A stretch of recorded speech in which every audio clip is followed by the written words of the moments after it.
মাস্টারমশাই হয়তো আমাদের ছেড়ে চলে গেছেন, কিন্তু ওনার কাজ এবং ওনার শিক্ষা আমাদের মধ্যে চিরদিন বেঁচে থাকবে। মৃত্যু সত্য, কিন্তু তার কাজের মাধ্যমে উনি আমাদের মধ্যে বেঁচে থাকবেন।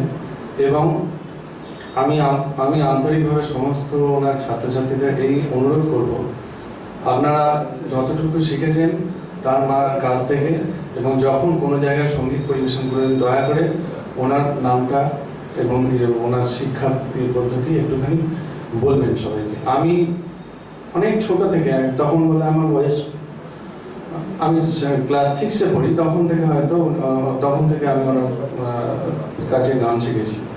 দীর্ঘ 15 বছর আমার সঙ্গে যোগাযোগ ছিল না। ওনার মৃত্যুর 2 মাস আগে বড়নগর বাজারে ওনার সঙ্গে আমার দেখা হয়। আমাকে উনি বলেছিলেন, তোকে যতটুকু যা শিখিয়েছি চেষ্টা করবি সেটা সকলের কাছে ছড়িয়ে দেবার। কতটুকু শিখেছি আমি জানি না, অনেকদিন আমার রেওয়াজও নেই। আজকে 2000 সালে লাস্ট আমি ওনার সামনে গান করেছিলাম, আজকে ওনার ছবির সামনে আমি গান করছি। খুব কষ্ট হচ্ছে সেটা, তবু আমি চেষ্টা করছি গানটা শোনানোর।